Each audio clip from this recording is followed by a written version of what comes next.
Muchísimas gracias, querida Lisette. Muy buenas noches a todos los participantes.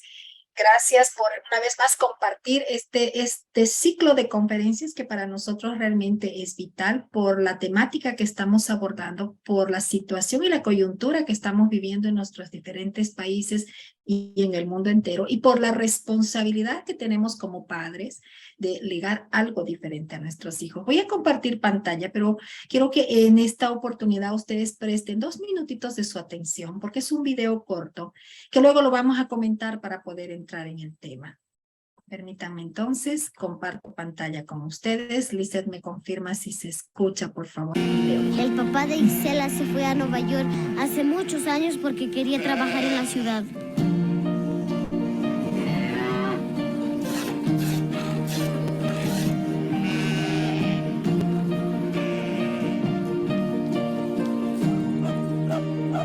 Dicen que cuando trabajas mucho en la ciudad, ganas tanta plata que puedes ser dueño de tu propio negocio. Dicen que cuando tienes tu propio negocio, tienes que atender todo el día al celular, pero que puedes tener otras personas que trabajan para ti y tú hacerte millonario. Y dicen que cuando eres millonario puedes comprarte una casa en el campo, en un sitio tranquilo, y sentarte sin hacer nada, a observar el atardecer sin que nadie te llame el celular. Bien, muchísimas gracias. Ahora sí solicito cambios, por favor. Solicito que presten su atención, pero sobre todo su participación. ¿Qué es lo que hemos podido observar en el video? Primero, el nombre de esta sesión. ¿Quién me puede decir cuál es el nombre de esta sesión? Estamos presentes en una conferencia, ustedes están asistiendo porque les ha gustado algo de este ciclo de conferencias y algo de la temática. El nombre de esta sesión es Liberando a mi generación de la miseria. Entonces, ¿qué es lo que ustedes han podido ver en este video? Marcia, ¿nos puedes colaborar? Buenas noches. Claro que sí, o sea, básicamente lo que hemos visto es una familia donde la niña comenta que todo lo que le dicen, pero se ve que viven en un lugar alejado, en el campo, y que es gente que vive en miseria, ¿no? En pobreza, pero sin embargo ellos están haciendo sus propias cosas, su propio trabajo para salir adelante. Muchísimas gracias. Esta familia, pregunto ahora, ¿tenía recursos propios? ¿Qué han podido observar alrededor de esta familia? ¿Cuál es el contexto de esta familia?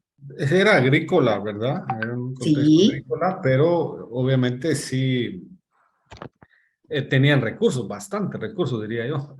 Ajá, bastantes recursos. Muchas gracias, licenciado Byron, nuestro invitado seguramente para el próximo ciclo de conferencia. Muchas gracias por estar acá. Tenían recursos. Esta familia tenía recursos. Sin embargo, ¿qué es lo que la niña tenía en la mente y en el corazón? ¿Recuerdan lo que ella decía? El sueño que ella tenía, porque alguien le había dicho eso, ¿recuerdan? ¿Me ayudan? Que dice que cuando te vas a la ciudad, si te vas a la gran ciudad, tendrás Ganan una más mejor dinero. vida. Tendrás dinero, ¿no? Y podrás tener un celular, ¿no? Y te sentarás a ver el atardecer porque no necesitarás trabajar. O sea, este video nos lleva a pensar y creo que nos sitúe en una realidad dentro de un contexto, dentro de un sistema que estamos viviendo que es real. Porque eso es lo que nos han enseñado y eso es lo que probablemente estamos enseñando a nuestros hijos. La pregunta del millón, ¿será bueno? ¿Será buena esa forma de pensamiento para que nuestros hijos verdaderamente puedan alcanzar la riqueza? Vamos a empezar entonces con este tema de la noche, liberando a mi generación de la miseria. Antes, por favor, le pido a Lisette que me ayude aceptando a las personas, Lisette, porque yo estoy con la conferencia. Gracias. Bien, cuando hablamos de liberar de algo, cuando hablamos de quitarnos algo, necesariamente estamos hablando de patrones. Y los patrones son una secuencia de sucesos u objetos recurrentes, repetitivos, cosas que solemos hacer una y otra vez. Y esos patrones repetitivos nos llevan a cometer o errores o a hacer las cosas buenas de manera repetitiva. Ahora, cuando hablamos también de patrones repetitivos, tenemos necesariamente que pensar que actualmente se han establecido en nuestro sistema patrones que son repetitivos y que van en aumento y que han degenerado nuestra forma de pensar y aún nuestra forma de actuar. Patrones repetitivos que escuchamos todos los días en las noticias, que vemos en los periódicos, que escuchamos en las radios. Violencia intrafamiliar, padre que golpea a la madre, padre que viola a los niños, abandono, mujeres que lloran con 2, 3 hijos porque el papá se fue de la casa, porque no les da dinero para criar a los hijos. Obviamente divorcio. El divorcio hoy se ha vuelto algo común. Los gobiernos se han encargado de facilitar el divorcio a la sociedad, a los jóvenes, a los que se casan. Ahora hay los divorcios instantáneos que dicen, ¿no? Y está funcionando en otras partes, en otros países, pero ¿qué es lo que ocasiona, no? ¿Cuál es el patrón repetitivo del divorcio? Deudas, pérdidas, pero no solamente pérdidas de bienes, sino pérdida de valores, ruptura del núcleo familiar, pensamientos disasociados que los niños empiezan a tener de lo que es la familia respecto al diseño original que deberíamos tener como familia. Entonces, hay patrones repetitivos que se han establecido ya en esta sociedad y por supuesto se están estableciendo en una forma de pensamiento que parece ser normal y no es normal. Dentro de estos patrones repetitivos existe uno que también está arraigado en lo que se llama árbol genealógico, porque los patrones se tornan en cultura y pasan de generación en generación. Entonces, es muy frecuente escuchar, y ahora que está muy de moda el tema de la despatriarcalización, ¿no? Por lo menos acá en Bolivia, dicen, mi abuelo, ¿no? Le dijo a mi papá que esto se tiene que hacer así, mi papá me dijo a mí que esto se tiene que hacer así, y yo le digo a mi hijo que esto se tiene que hacer así.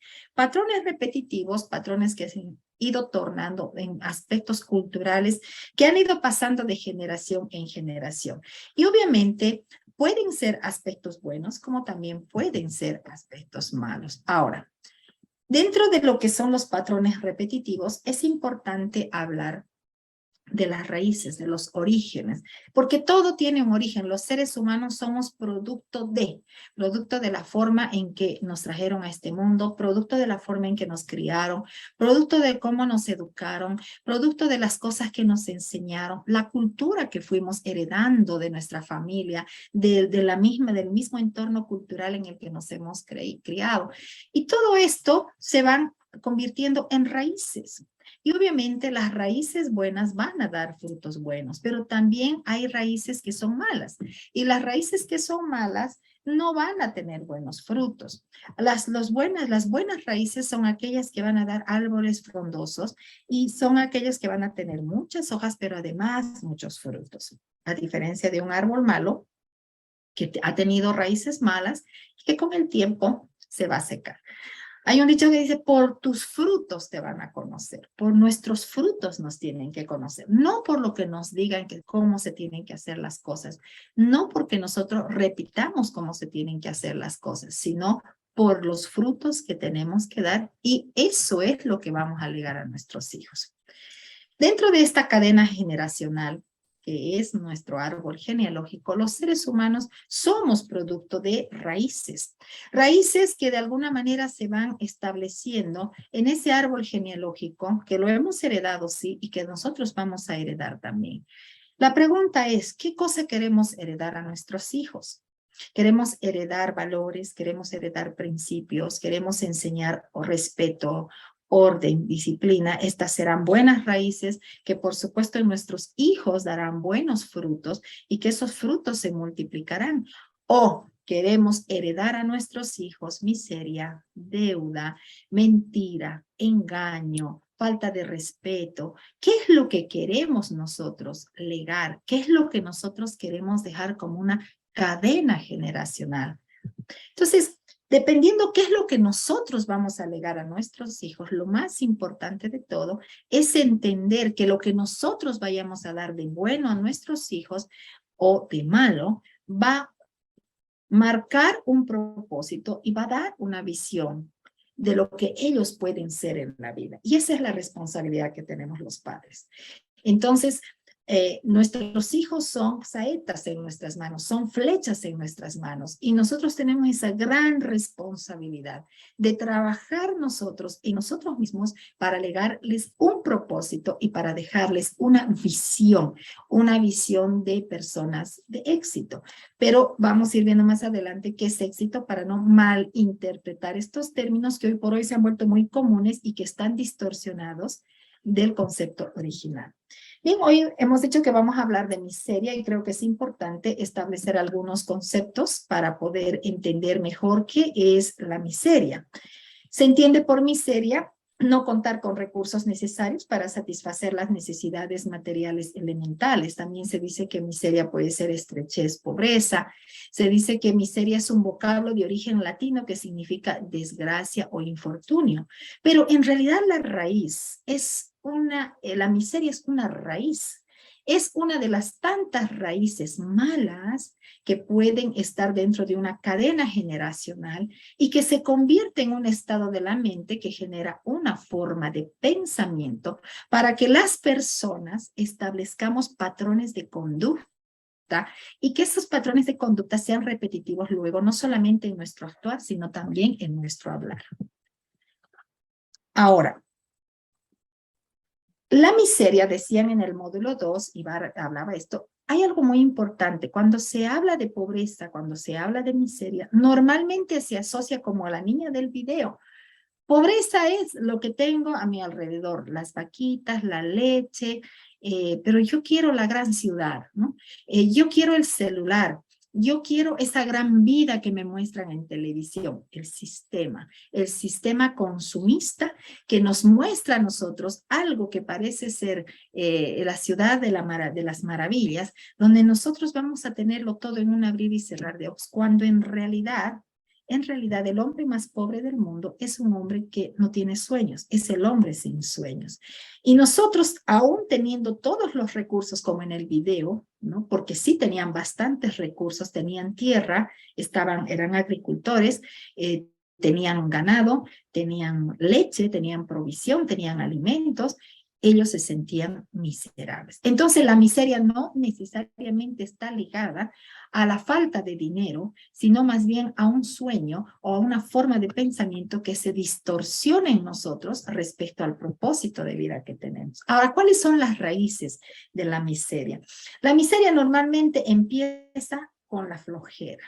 Y esto es muy natural cuando una sociedad se ha adaptado a querer recibirlo todo, ¿no? A una sociedad que ha sido mentalmente preparada para que papá Estado nos tenga que dar educación, nos tenga que dar bonificación, nos tenga que dar salud. Entonces nosotros queremos doble aguinaldo y nosotros queremos esto y queremos aquello y queremos...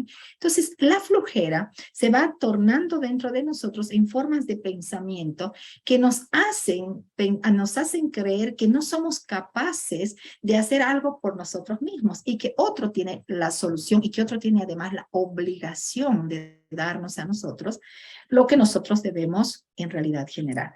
Estos pensamientos anulan la creatividad del ser humano. ¿Y qué hace un ser humano con la creatividad anulada? Es muy fácil porque se siente incapaz de generar recursos propios. Entonces acude a lo que hoy es fácil, ¿no? La deuda, la tarjeta de crédito, aquello que me va a facilitar, entre comillas, la vida porque creo que lo que me falta, que es dinero, lo voy a obtener prestándome.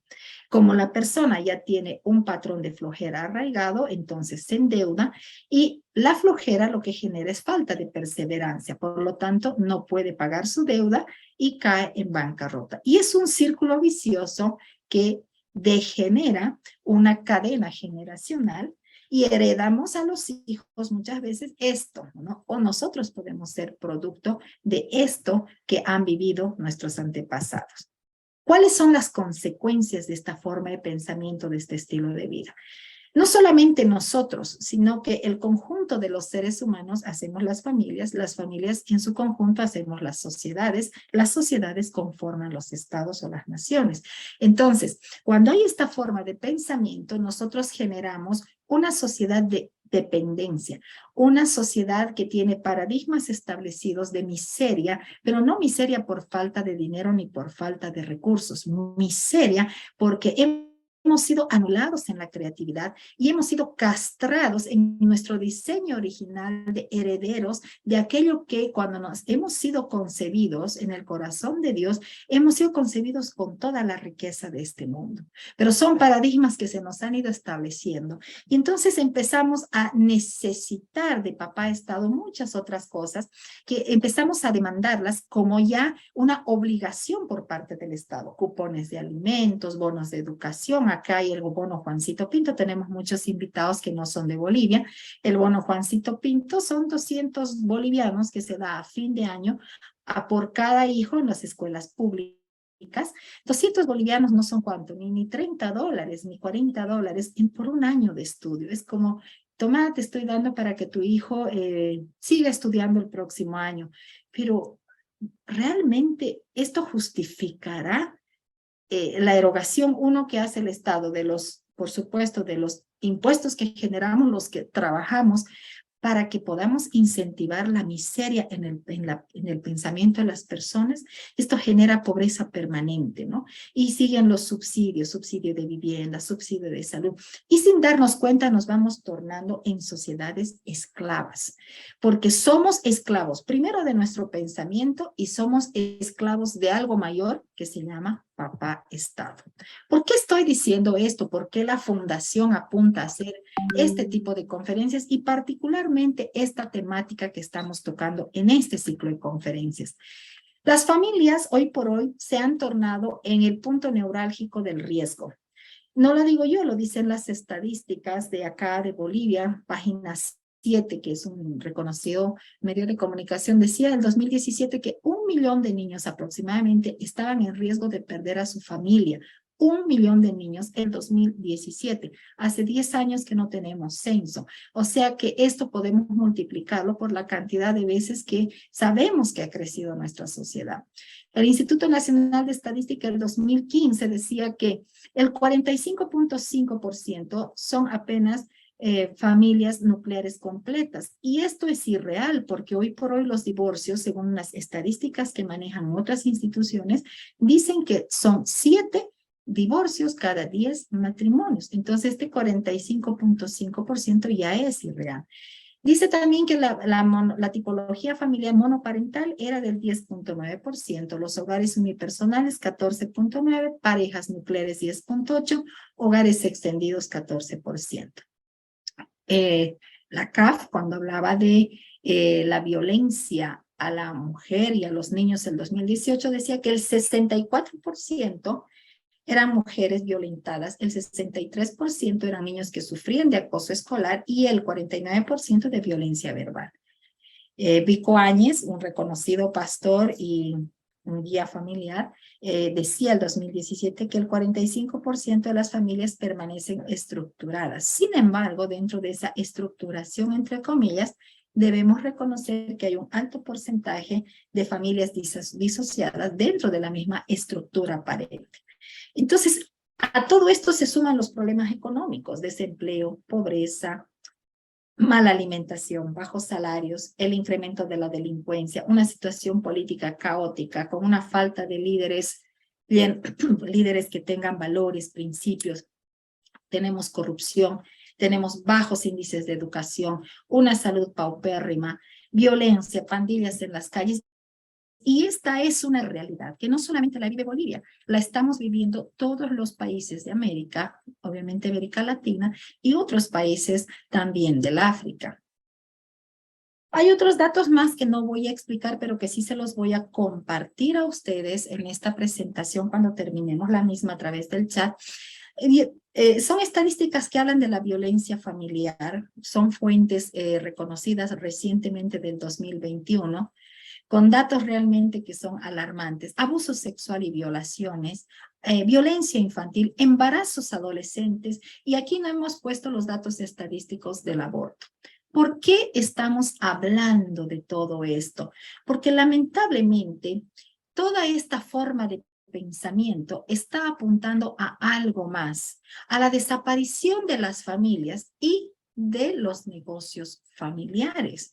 Y esto no es mentira, porque podemos dar ejemplos puntuales de grandes empresas familiares nacionales bolivianas que han sido quebrantadas económicamente, que han sido divididas, que han sido vendidas por mucha extorsión que ha habido por parte del gobierno, por la parte impositiva. ¿Para qué? Precisamente para acabar con este tipo de economías familiares. ¿Por qué? Porque hay objetivos detrás de esto y es bueno que la sociedad sepa y es bueno que nosotros sepamos esto, porque mi pueblo perece, dice, porque le falta conocimiento. Uno de los objetivos de desarrollo más importantes que tiene la Organización de las Naciones Unidas es terminar con la pobreza en todas formas y en todas partes. Sin embargo, haciendo un análisis de la realidad que acabamos de ver, este objetivo se traduce en poner a todos en el bienestar del gobierno. ¿Cómo? Con cupones de alimentos, con subsidios de vivienda, con folletos que los conviertan en esclavos, obedientes del gobierno mundial. Nunca nos permiten que las personas se muevan hacia arriba para ayudarse a sí mismas. En lugar de eso, enseñan la victimización masiva y la obediencia a un gobierno que proporciona dinero mensual de subsidios para artículos básicos como alimentos y medicinas, llamándonos terminar esto con la pobreza. El objetivo número 8, que es otra ODS de la ONU, dice promover el crecimiento económico sostenido, inclusivo y sostenible, el empleo pleno, productivo y un trabajo decente para todos. La traducción de esto es regular la desaparición de las pequeñas empresas con salarios mínimos obligatorios por el gobierno que harán quebrar sectores enteros de la economía. Y eso es lo que está ocurriendo. Obligar a los empleadores a cumplir con las cuotas de contratación de los trabajadores LGTB, mientras que los niveles salariales, en virtud de una economía de trabajo de planificación central dictada por el gobierno, irá destruyendo la libre economía de mercado y negarán los permisos y licencias a aquellas compañías que no obedezcan los dictados del gobierno. Esto es lo que ahora nosotros estamos viviendo y es consecuencia de todo aquello que hemos ido viendo hace un momento a través de las estadísticas, con un panorama que puede pintarse peor si no tomamos nosotros ahora recaudos necesarios y acciones. ¿Dónde debemos tomar una primera acción? En la educación. Hoy por hoy el sistema educativo es un sistema de educación subordinada. ¿Por qué subordinada? Es un sistema único, es un modelo prusiano, un modelo que no ha cambiado. Si bien existe una ley, la ley Avenino-Signani, que habla de un modelo socioproductivo y de una enseñanza para la educación que hará que los niños puedan ejercer sus niveles de conocimiento para sus propios emprendimientos, es lo que dice en resumen. Esto no es real, porque no podemos enseñar el rompimiento de un paradigma bajo un modelo prusiano que se sigue utilizando en las aulas, más aún con contenidos de textos con adoctrinamiento, porque hoy por hoy lo que están haciendo, sobre todo en las escuelas fiscales y en todos los colegios, al haber obligado a que todos usen los mismos textos y los mismos contenidos, es adoctrinar la forma de pensamiento de nuestros hijos. Como producto lo que tenemos son pensamientos subordinados. ¿Podemos romper la miseria con un pensamiento subordinado? No. ¿Qué necesitamos entonces? Cambiar la educación. ¿Y cómo cambiamos la educación? A partir de que los padres conozcamos nuestros derechos. El derecho de que yo quiero educar a mi hijo como yo creo que debo y puedo educar. El derecho de educar o de buscar el mejor sistema educativo para mi hijo sin que nadie me ponga trabas ni impedimentos como un Ministerio de Educación en el que no me permitan que mi hijo, por ejemplo, acceda a una nota, a una libreta para pasar a otro nivel o a otro curso porque sencillamente no ha cursado o no está dentro del sistema educativo. Entonces, los padres tenemos derechos que no los estamos ejerciendo y nos hemos acomodado a que papá Estado nos dé esa forma de educación, nos la imponga y nosotros estamos siendo cómplices de este modelo, de este sistema. ¿Para qué? Para anular a nuestros hijos en su creatividad, para crear en nuestros hijos un pensamiento de miseria y de dependencia. ¿Qué debemos hacer? ¿Qué podemos hacer? Necesitamos primero cambiar la mentalidad nuestra.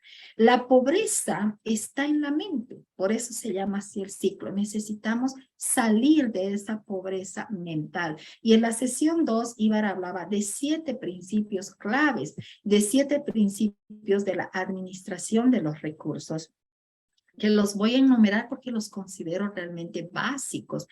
¿Qué principios son estos? El principio de saber administrar mis recursos, lo que tengo. Acuérdense del video. En el video, esta muchachita, esta niñita, mostraba a su alrededor todos los recursos que naturalmente tenían.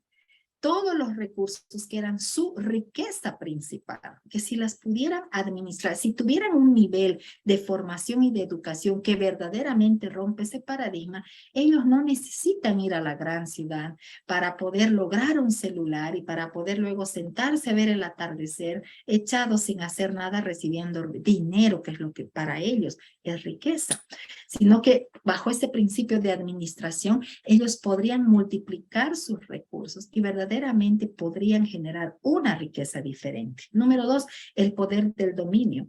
¿Cuál es tu mercado versus los conocimientos que tú tienes? ¿Cuál es el área en el que tú te desenvuelves? ¿Qué es lo que tú has estudiado? ¿Cuáles son tus talentos? ¿Qué es lo que más te gusta?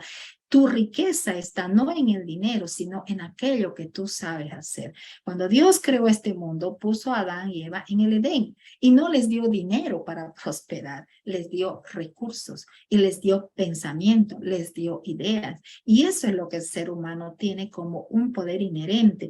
Esto es el punto número 3, el poder de la autopreservación. Cuando se hablaba del poder de la autopreservación, se hablaban de 5 riquezas importantes: la riqueza física, la espiritual, la del alma, la social y la de la influencia.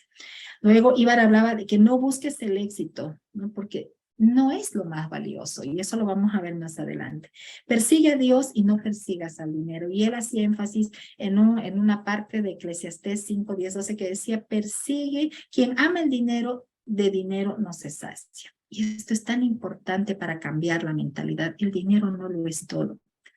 El señor dinero no es nuestro señor. Nosotros tenemos que aprender a gobernar a don dinero. Confiar 100% en Dios y desarrollar la fe de las aves. O sea, entender que de nosotros y de nuestros talentos no solamente depende el generar y el multiplicar, sino que hay alguien superior a nosotros que nos va a dar la capacidad de no solamente generar y multiplicar, sino de expandir. Y el último principio que Ibar hablaba: Dios conoce tus talentos, tus dones y tus propósitos, por lo tanto, solamente Él puede guiarnos en aquello que debemos hacer. 2, ten clara tu situación actual, y esto lo habíamos visto en la sesión número 1. Evalúa tus gastos y tus inversiones. María Fernanda también hablaba de esto, la importancia de conocer cuáles son mis gastos versus cuáles son mis inversiones.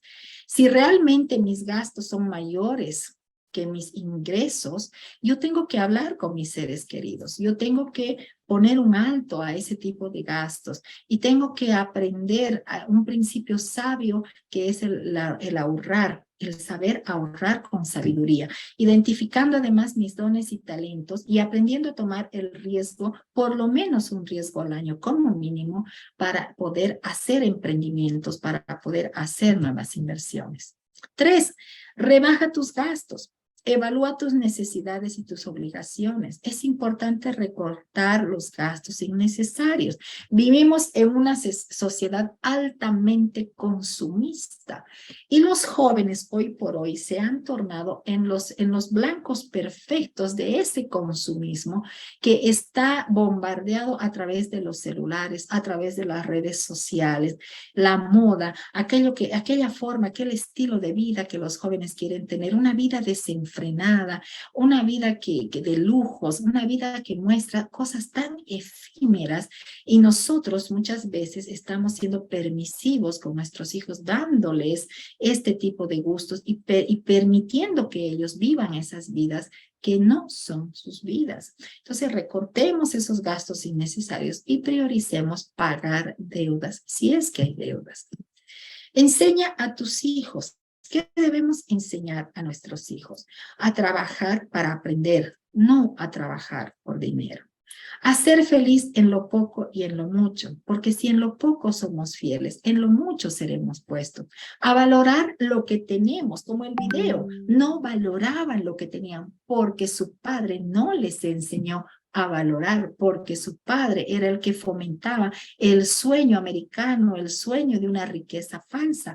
Enseñemos a nuestros hijos a valorar lo que hoy tenemos y a multiplicarlo con lo que tienen. Ayudemos a nuestros hijos y enseñémosle a encontrar su vocación, porque en su vocación está la riqueza de su propósito.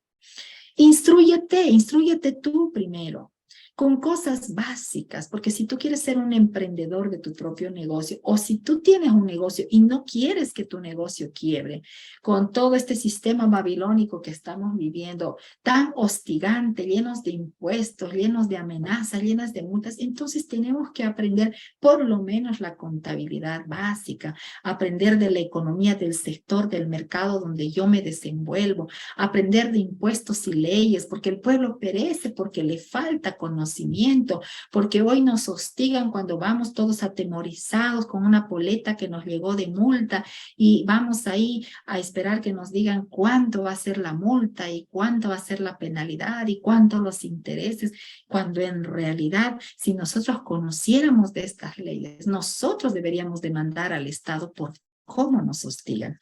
Perfeccionar lo que más te gusta hacer, esos dones, esos talentos que sabes que pueden ser producto o que pueden ser productos que se multipliquen en tus manos, necesitan ser perfeccionados para lograr la excelencia. No te conformes con ser uno más del montón, sino que aquello que tú sabes hacer, tienes que hacerlo con verdadera excelencia, con verdadera calidad, porque eso es lo que estás legando a tu hijo, eso es lo que estás creando en una cadena generacional para que tus hijos sigan esos pasos de excelencia y de calidad. Aprende a invertir. Los ricos no trabajan por el dinero, el capital trabaja para ellos. ¿Y cómo hacemos esto? Es importante aprender y tener educación financiera. La educación financiera es la riqueza más importante, pero no estamos hablando de las finanzas que este sistema nos enseña. Estamos hablando de las finanzas de los principios básicos que estamos viendo a lo largo de estos módulos, que son importantes para poder multiplicar. María Fernanda hablaba, por ejemplo, del apalancamiento. Los apalancamientos en empresas son muchas veces necesarios cuando no tenemos recursos. El apalancamiento es sinónimo de un endeudamiento, sí, pero la recomendación siempre es que no hagas un endeudamiento sin antes haber visto si vas a poder pagar, si tienes una fuente de repago, si sabes de dónde vas a pagar realmente para aquello que estás sacando para invertir, y si lo que vas a invertir está asegurado en un rédito que te va a permitir no solamente cubrir ese apalancamiento que es un endeudamiento, sino que te va a redituar a ti también una utilidad. Entonces, mucho cuidado con esto. Tu objetivo tienen que ser los activos, no los pasivos. Los activos es todo aquello que te reditúa. Los activos, por ejemplo, comprar una casa, un departamento versus un auto. ¿Qué es mejor?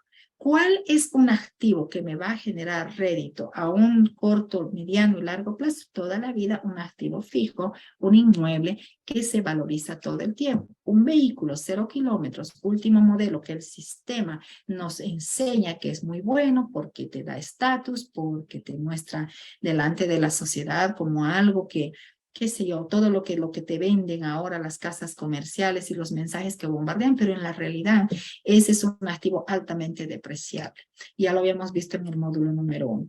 Reinvierte los beneficios. Si tú consigues réditos de las inversiones que estás haciendo, no te los comas. Empieza a reinvertir, empieza a ahorrar y empieza a reinvertir viendo cómo puedes ir mejorando. Cuando nosotros con mi esposo empezamos con la empresa, empezamos con apalancamientos, con financiamientos bancarios y como no sabíamos medir, quebramos. Ahora que en la misericordia de Dios hemos sido restaurados, nosotros somos los que apalancamos nuestra propia economía y nosotros somos el banco de la empresa y generamos intereses en vez de un banco para nosotros mismos. El dinero nuestro tiene que trabajar para nosotros mismos. No busques el éxito, esto decía Ibar y yo mencionaba entre los principios básicos de la administración. No busquemos el éxito. Nos dicen que es bueno el éxito, sí, es bueno ser una persona exitosa, pero si tú solamente tienes como meta buscar el éxito, estás yendo por un camino equivocado. Busca convertirte en una persona de valor, porque te van a pagar por lo que vales. El éxito es efímero, es pasajero. Tu mayor riqueza es tu integridad, aquello que tú sabes que vales y aquello a lo que tú pones precio. Finalmente, transforma tu entorno. Conviértete en un referente para tus hijos. Cambia esa cadena generacional y haz para tus hijos una nueva cadena generacional. Sea un referente para tu familia, sea un referente para tu sociedad. Demuestra que las cosas se las puede hacer distintas, que no necesitamos entrar en corrupción para prosperar, que no necesitamos entrar en corrupción para lograr un negocio. Necesitamos empezar a transformar nuestro entorno, aprendiendo a decir no a aquello que denigra nuestros valores y nuestros principios. Necesitamos ser personas de una sola palabra, o sí, sí, o no, no, y aprender a cumplir aquello que nos hemos comprometido y enseñar a otros lo que sabemos, lo que hemos aprendido, porque aquel que más sabe es aquel que más enseña. El gran maestro es aquel que tiene muchos alumnos y que hace alumnos mejores a uno mismo, porque nosotros vamos a aprender todos los días de aquellos a quienes estamos enseñando. Entonces, esa es la clave del éxito para transformar nuestro entorno. ¿Para qué todo esto?